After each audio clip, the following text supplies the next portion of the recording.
Peter Greer is the president and CEO of Hope International.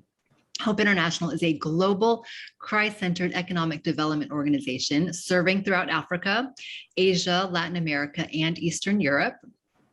Prior to joining Hope, Peter worked internationally as a microfinance advisor in Cambodia and Zimbabwe, and as managing director for Owego Bank in Rwanda.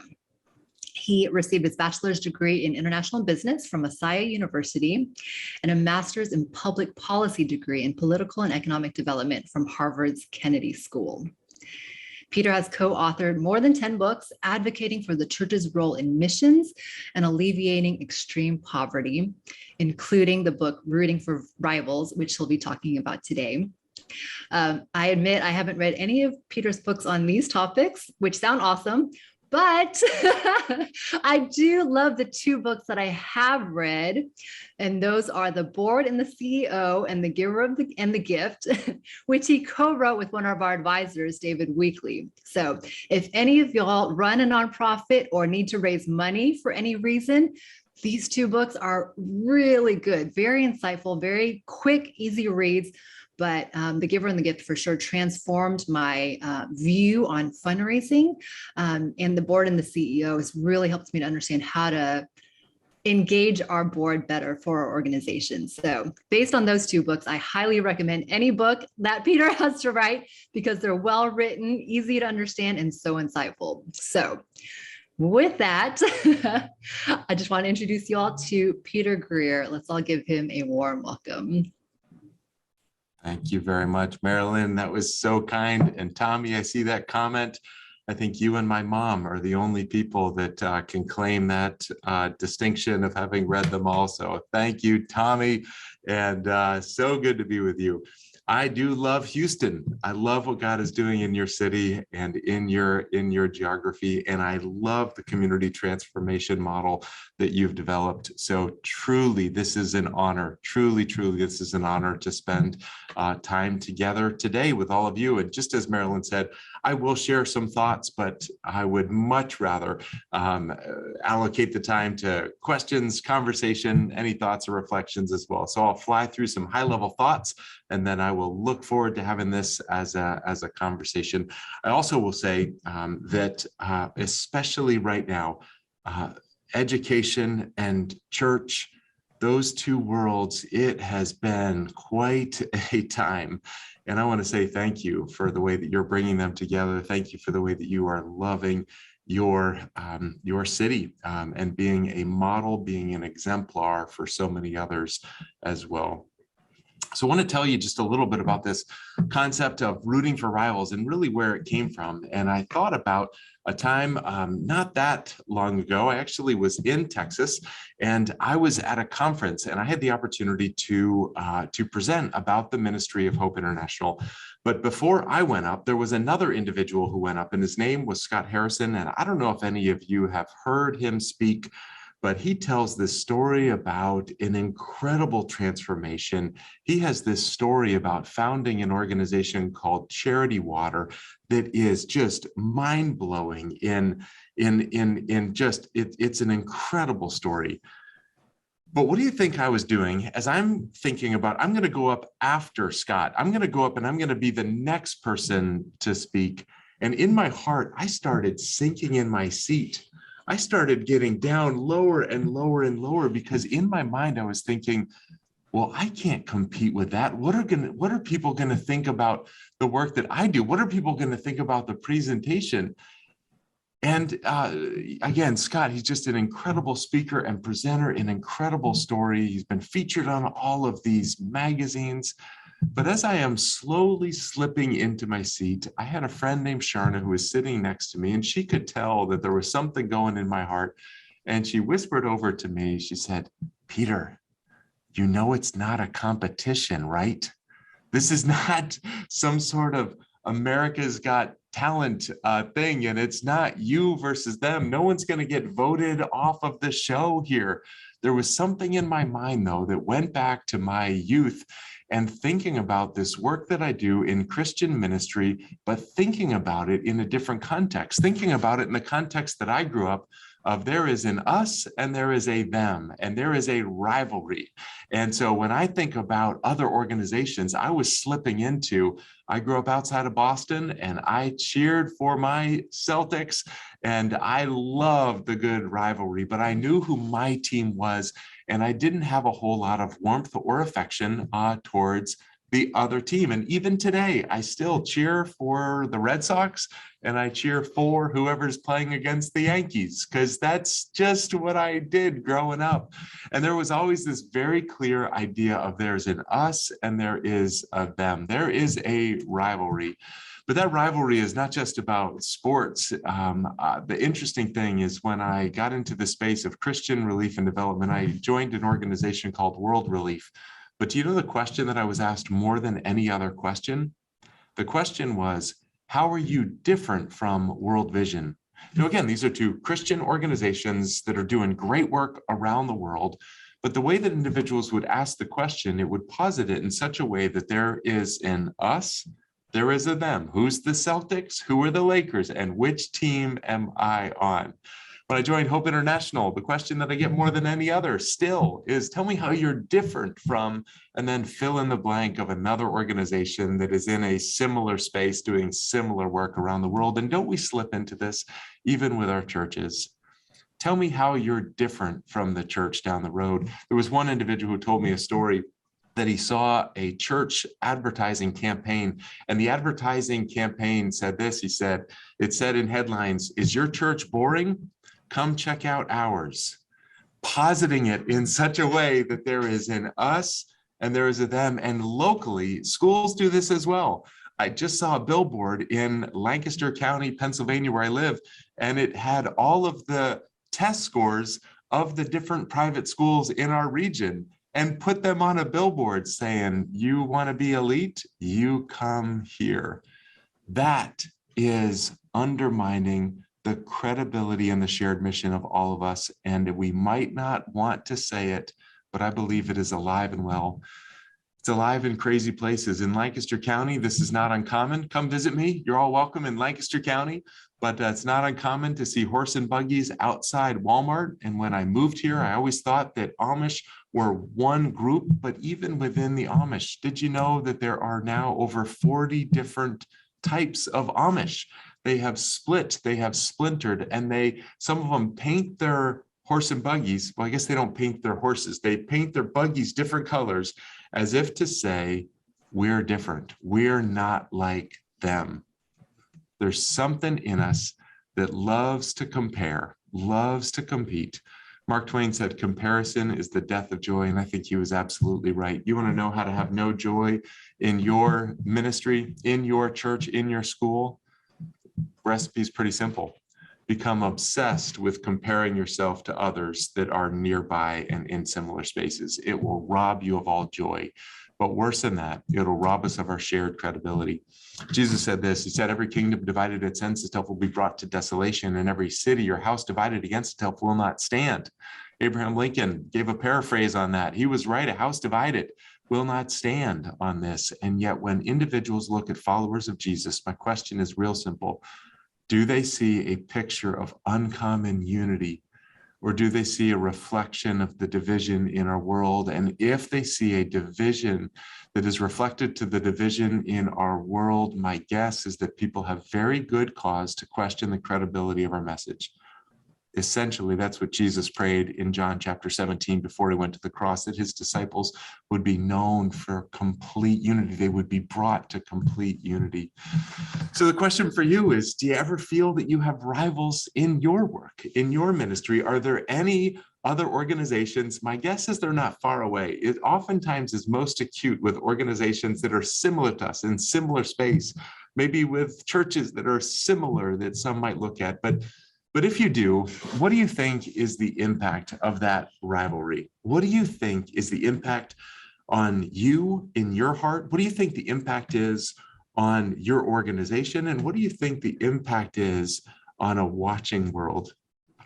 I became obsessed with trying to understand this question of what keeps us from collaboration and ministry. What stops us from having more open-handed partnerships?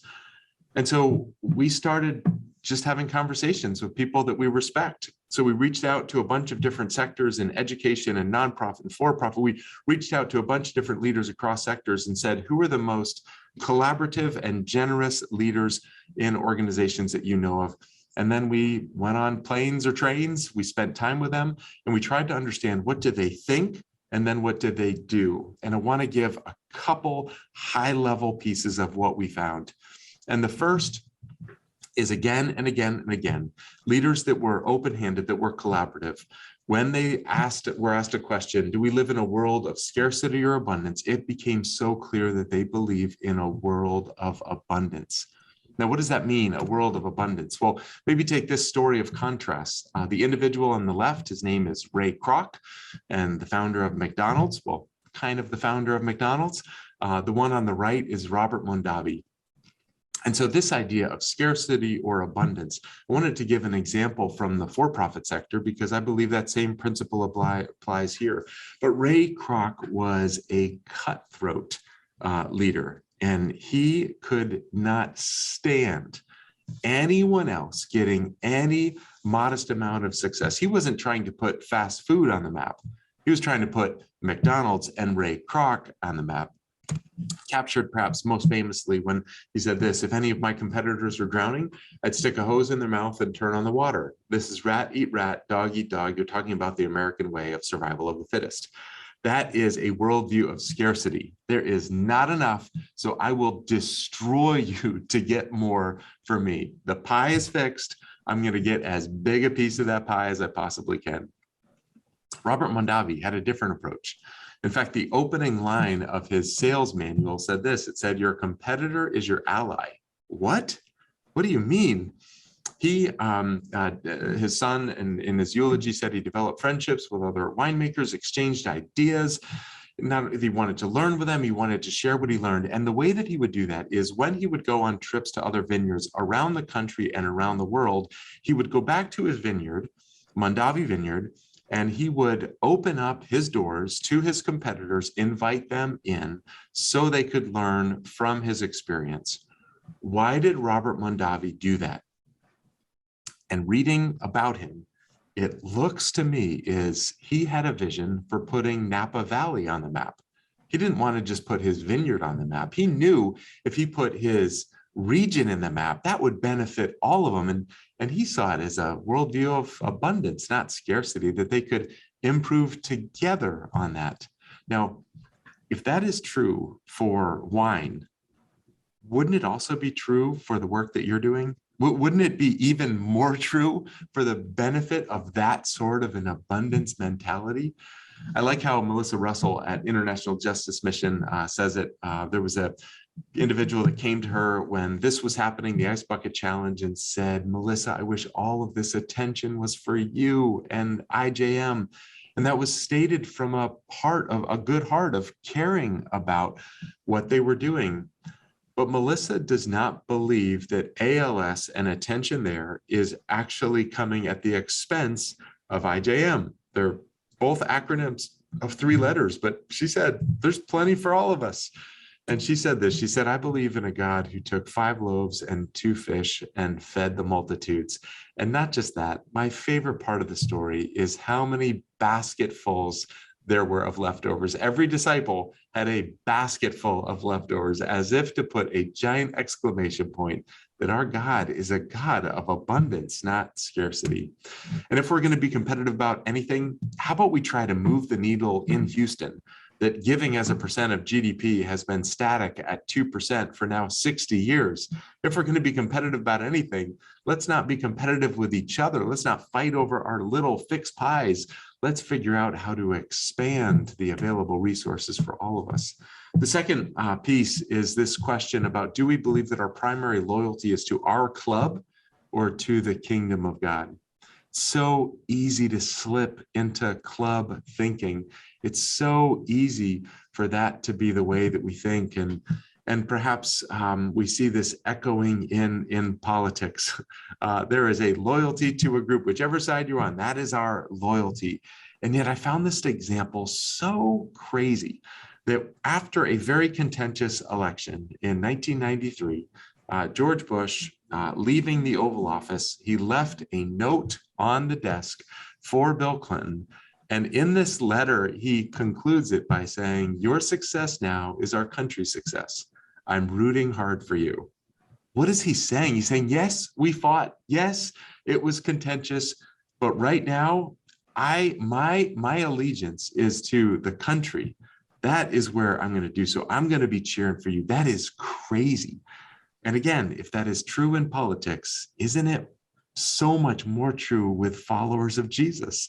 We have a higher allegiance. And what if on the back of all of our business cards, what if we could put egos and logos to be subordinate to what we have in common, which is let's follow Jesus, let's make his name known. Wouldn't that be amazing? I think about this with West Stafford. A friend and I were writing a book called Mission Drift. And as we were doing this, I had heard about Compassionate International. I really wanted to learn more. And so I went and I was at a conference in South Africa and saw West Stafford at the airport. And I'm sure he was exhausted, but I went up to him kind of like a fan looking for an autograph, like, "Hi, Wes, I'm Peter. You never heard of me, but let me ask you a couple questions." And he was so gracious. He just closed his book. We spoke. He got back to Colorado. He followed up with helpful information. And he was just so kind. And I got the sense we could be rivals in this space. But it was almost like helping me was almost in some way what he believed his mission was. And I believe that's true. He's someone who believes that we are to seek first the kingdom of God and his righteousness. It's not about organizations. It's actually bigger than that. It's better than that. And if we are trying to do something that we can do in our own strength or within only our organization, I think we are thinking far too small. We are invited into a bigger and better mission than that. So let's extend our eyes beyond our boundaries. I love plotting two different contrasting ideas on one simple 2x2. And I think about these different areas and about what it would look like. I believe that if we believe in an abundance mentality, but we're thinking only of our organization, it's always going to be a limited worldview. It's always just going to be there. But if we're thinking just about our club and just scarcity, that's just this inward focus that leads to narcissism. But it's also possible to be focused on the kingdom. But if we always believe in a worldview of scarcity, we become envious, secretly envious of someone that might experience success. But I think there's a wonderful space. And I think what you're doing with Loving Houston, you're actually buying into a different quadrant. What you're doing. And Marilyn, blessings as you continue to do this work. The idea that we have a higher calling and there's an abundance mentality. And that, in my mind, is where the real exciting work is happening. So what would it look like if we live in that upper right-hand quadrant? What would it look like if we root for others in your field, in your ministry, in your sector? What might be the impact? I want to close with just a couple examples of where I've seen that and then see if that prompts any questions. But a couple examples of where this is being lived out in our lifetime right now. And the first is the world of Bible translation. There was an individual that shared a story with me. He works for a foundation and he said, "Peter, there were 3 organizations that were doing Bible translation that came to me asking for funding," which is not uncommon. There's a lot of great organizations working there. But he said what was uncommon was these 3 organizations were pitching the Bible to be translated into the same language for the same people group. And he said, and none of them knew what the others were doing. That is not an efficient use of resources or time. So what they started doing is they started gathering together. They gathered at Dallas International Airport. They gathered together, committed to that. They prayed together. They started having joint events together. They started open sourcing information. Now they're on track to see the Bible translated into every language on earth by the year 2033. Instead of 2150, they took 117 years off of the pace of progress because they were willing. They were audacious enough to say, what would happen if we had a higher goal than just what's happening in one place? And I would encourage you, what's your goal for Houston? Not what's your goal for your school or your church. What's your goal for Houston? Let's think beyond. My family's been super involved in foster care. It has transformed our family. And I love the ways in which there's more and more places that are coming together and saying, what would it look like to have an impact at not just an organizational level, but at a community level? And we believe there's more than enough churches, there's more than enough resources to see every child that needs a home temporarily to have it. And so they're stating their goal. It's beyond an organization, it's a collaborative movement. And there are now examples where they have cleared the waiting list because they were willing to think beyond there. We're seeing this in human trafficking, in the creative ways that they understand there's got to be prevention, there's got to be rescue, there's got to be after services to make sure that individuals don't go back in. There's got to be trauma-informed healing that happens as part of it. And there's a collective group of organizations that are saying, this is our goal, to end human trafficking in this region. Let's have a web of organizations and let's come together. We're seeing it in the generosity space as well. Individuals that are asking questions, not just how do we grow more generosity, but I met with a group of individuals here in Pennsylvania, and their one indicator of success is what is the percent of giving in our region, and how do they move that? That changes your ideas. That changes the way that you respond. It's happening in campus ministry, where Crew and InterVarsity and Jubilee and a bunch of organizations, instead of fighting over a small number of campuses, they're saying, let's open source our plans. And they have an initiative called Every Campus, where they're trying to have every campus with a vibrant Christian ministry instead of just fighting over the same college campuses as well. And it's happening in poverty alleviation. Individuals not just saying, how do we grow an organization, but is it possible to see extreme poverty ended in our lifetime? And regionally, organizations trying to figure out what it would take. So when I think about this, the practical last point, what do we actually do? I would say these are just ideas, but I would encourage you, is there one thing, just one thing that you can say, yes, I will commit to doing that before the end of the week? This is my invitation. Is there one thing to take steps towards more collaboration, towards more generosity, towards more open-handedness? Because I believe if we model that, I truly believe this, if we model it, your impact, your joy, it's going to increase significantly. So the first is time. And again, Marilyn, maybe this is all not necessary because essentially this is what you're already doing in so many ways, even in having these times to connect. But time, who are those churches or schools that individuals might point to and say, that's your rival, that's who your competition is? What would happen if you took time out of your week and said, I'm going to have coffee, I'm going to spend time getting to know them, I'm going to ask about what their dreams are, I'm going to ask why they do this work, I'm going to get to know them, and I'm going to ask a question when we're together: how can I help? Second piece is information. What would happen if we all open sourced information? If everything that we had that might be helpful to others, we just open sourced it. Hope International has done that. We open source everything because we believe people don't fund us to grow an organization. They fund us to see the hope of Jesus and poverty eradicated. So we just open source. If anyone else is trying to do this, we help them, we will equip them, we will give resources to them, anything at all that we can do, because our allegiance is not to an organization. It's to something much bigger, much more exciting than that. Third is language. What if we all committed to not answering questions that are asking us to compare ourselves to others? What if we simply, when someone says, how are you bigger than? How are you better than? What if we simply responded, I would much rather tell you what we're doing together and what I appreciate about my brothers and sisters. Let me tell you about the good work that is happening. What if we just didn't take the bait? I think that there would be a powerful, powerful impact. And what if we shared our platform? What if those organizations that might feel like there's some sort of rivalry, what if we all took Giving Tuesday, and instead of talking about our organization, what if we shared about the top 5 other organizations that we think are doing great work? What if we just repurpose Giving Tuesday to be a day of giving to other organizations and blessing them? What might be the impact? And what might happen if we give our money? we had so much fun. I truly mean that. We had so much fun. We gave away the proceeds of the book to other organizations that we think the world would say those are our rivals, just with a simple note of we're rooting for you.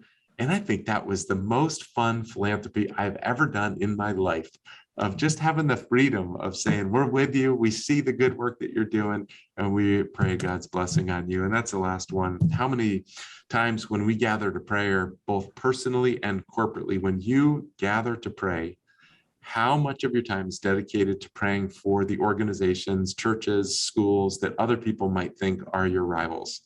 What if collectively, especially those ones that maybe are hardest to pray for, what if we prayed for God's blessing on them? What would happen on that? I like the Message translation of Matthew 5:9. It says this, it says, you're blessed when you can show people how to cooperate instead of compete or fight. That's when you discover who you really are and your place in God's family. So that's my hope. That's my hope, that we might discover in God's family there are brothers and sisters, and there is family. What would happen if the world saw us acting like that? What would happen if we each took one step forward today to actively root for our rivals? So, Marilyn, that's the thoughts that I wanted to share, but love to spend the rest of the time here that we have just seeing if there's any questions or anything that I can try and do to be helpful. And just one final thing too, just as Marilyn said, I do love to write, and I do love writing for Christian leaders. That kind of is the space. So if anything else is helpful, love to share that as well. So Marilyn, over to you. Is there anything else that might be helpful? Awesome. Thank you so much, Peter. That was wonderful. I love the idea that, or just the truth that our God is the God of abundance.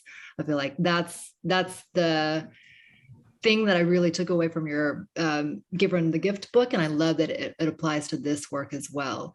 And so I do want to open this time for a time of questions. So if any of y'all have questions, feel free to put that into the chat, whether here in Zoom or on Facebook Live. And in the meantime, I do want to shout out a few people who are on this call here who really do this well. Larry Lawyer is with St. John the Divine Church, and he and a few other churches are working together in Lamar High School. And I think that's a beautiful picture of rooting for rivals. Like, you could be in competition with each other, but I love that they work together to care for the students and staff at Lamar High School. So Larry, if you want to share anything about that. And then another person I want to call out is Susie Moore with Christ Evangelical Presbyterian Church. They have awesome partnerships with Cedarbrook Elementary and Lion Lane.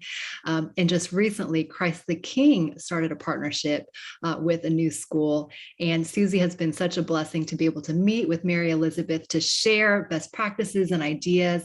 So just really mutually encouraging each other where they could have been rivals.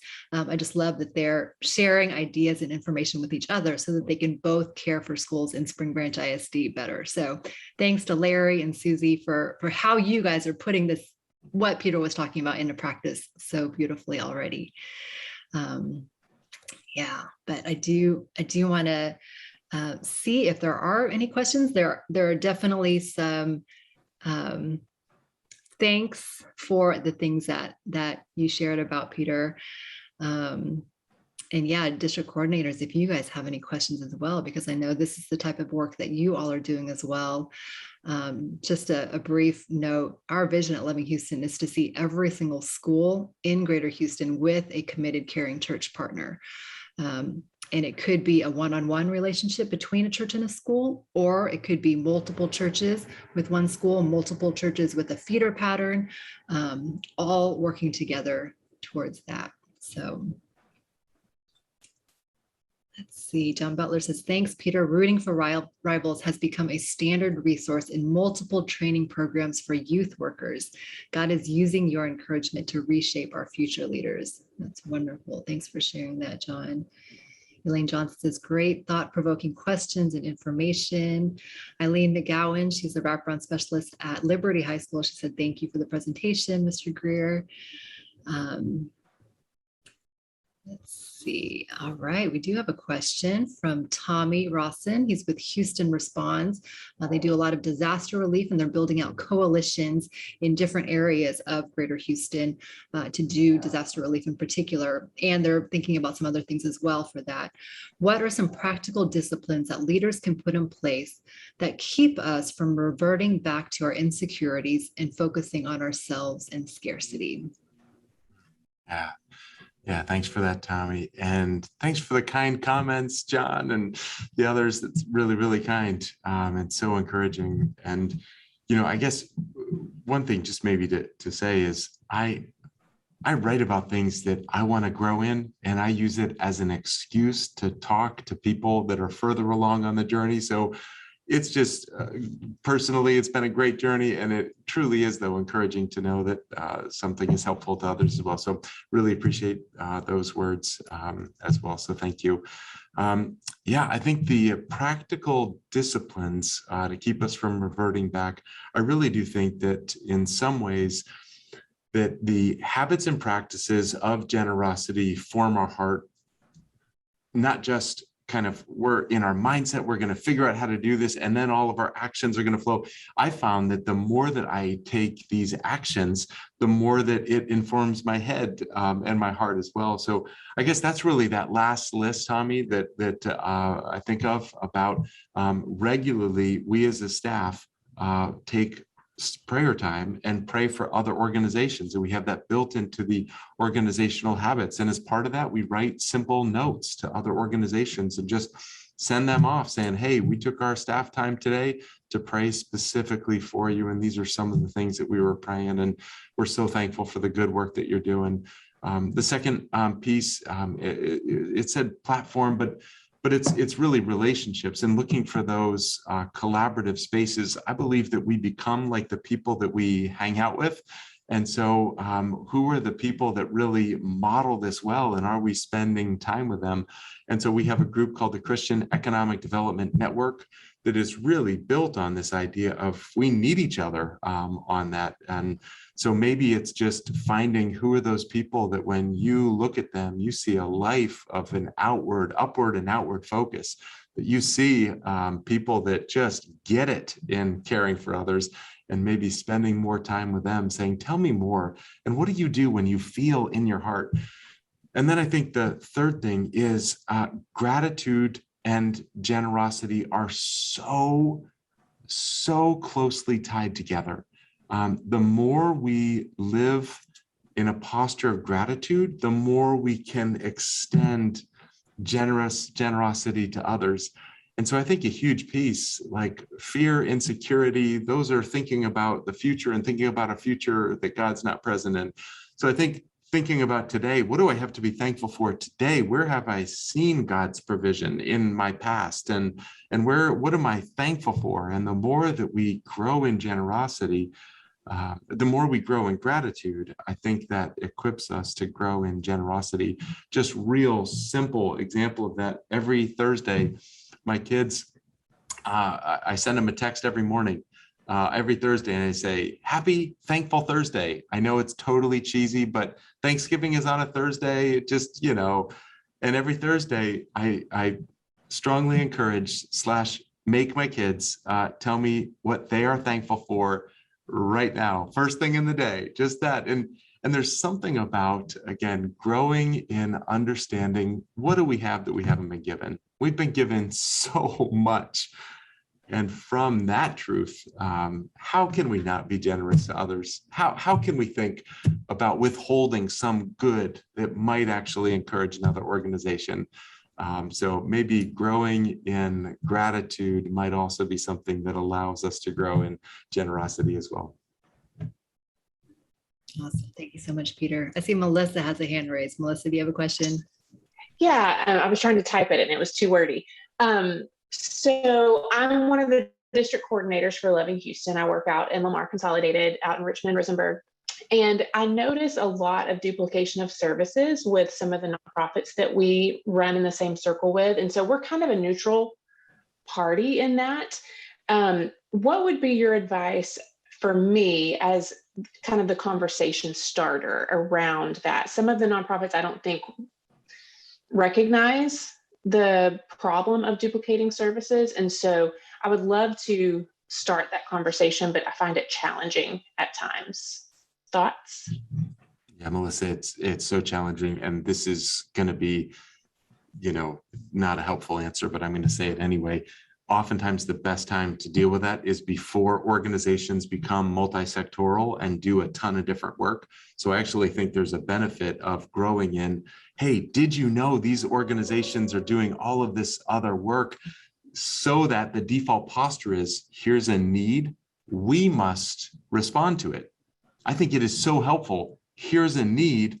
Who else is already responding to that? And it allows more focus, which I think leads to more excellence, and it allows more partnership and collaboration. So that's a forward-looking statement about maybe, and for all of you that are doing things, anytime we can stop long enough to say, I'm not afraid to start a new program, I'm not afraid to start in a new sector, but I'm going to make sure that there's not someone already doing this, that we can go further and faster together first. That's our default posture, is partnership first, and then, and only then, if we can't find that right person, then we would have a new product offering or service of some sort. For organizations that are already there, I think a great way to address this is simply by saying, almost like a roundtable forum on that particular area. If there's lots of organizations that are doing job training, to say, hey, we're going to gather a small group together of organizations that are doing job training, and we're going to say, here's what I'm doing, here's the challenges I'm facing, and we're going to just share that. And so maybe just information, it becomes threatening and unproductive to say, why are you doing that when these other people are already doing it? I don't know if that ultimately is helpful, but I do know when you gather people together, when you start growing in relationship and awareness, oftentimes that might lead to some exciting partnerships, opportunities, maybe less replication in the future. And again, that Bible translation example is just so incredible because they realized, wow, you're doing this with artificial intelligence and translation. Tell us more. How can we learn from that? Or you've got this idea, like, tell us more. And so maybe just growing in relationship and information over the long term might help address that. Yeah, thanks, Peter. I feel like one thing that we can help with as an organization at Loving Houston is we do know a lot of churches who are, so a lot of the people here are leaders of church school partnerships. So there are a lot of churches who do different things. And so oftentimes there's a need or opportunity in a school, and the church may want to meet that. But there may already be another church in the area who does something similar. So if you want to connect with us to find out what churches or nonprofits are already doing things in that area, so that your church doesn't necessarily have to reinvent the wheel. And I know I see on this call Janet and Sydney from Katy ISD. A lot of school districts know what nonprofits are out there, and they know what nonprofits and community partners are already doing. And so being able to connect with them, and we can help you connect with them as well. That way you yourself, your church doesn't have to reinvent the wheel, but you can find out what other nonprofits or churches in the area are already doing something similar. One more question, and then we'll move on to Marcus with Allegiance Bank. But this is from Janet. Janet, I always mispronounce your name, Janet. I'm sorry. Diaz with Crew. She wants to know, what are some of the barriers you have seen when wanting to practice abundance generosity, and how can we break those barriers? This might be a technical thought that might not be helpful. The first thing that comes to mind, though, is oftentimes we slip into scarcity when we feel pressure, when we feel I've got to meet my budget for this month or this quarter or this year. I've got so much pressure. I'd love to be generous, but I got to do whatever it takes because there's so much pressure that I'm feeling right now. And I think margin is an enabler of collaboration. Margin actually helps us. So the first thing that I would say, and again, it's more kind of specific and technical, but if every nonprofit organization had a 90-day reserve of unrestricted operating cash on hand, that would give a little bit more of a buffer. It would give a little bit more on that. So that's one very concrete and practical piece is if you're living close to that, edge of always feeling so tight, are there ways to do less for a period of time or do something to actually have a little bit more margin that might give a little more breathing room, get your head up a little bit more to see the other organizations that are doing good work as well. And then this is not a contrasting thought as well, but I think the way to practice, lavish generosity is to practice small generosity today. What is one thing you can do to grow in generosity and abundance today? And so maybe that has something to do with personal finance. Well, how can I be more generous? Maybe it has more generosity with your time. I'm going to tithe my time to meet with smaller organizations or smaller schools that are struggling, that maybe I have something to contribute to. I'm going to be generous with my time, and I'm going to schedule it, and I'm going to track it to know how I'm doing with that as well. So you want to become someone who's extraordinarily generous.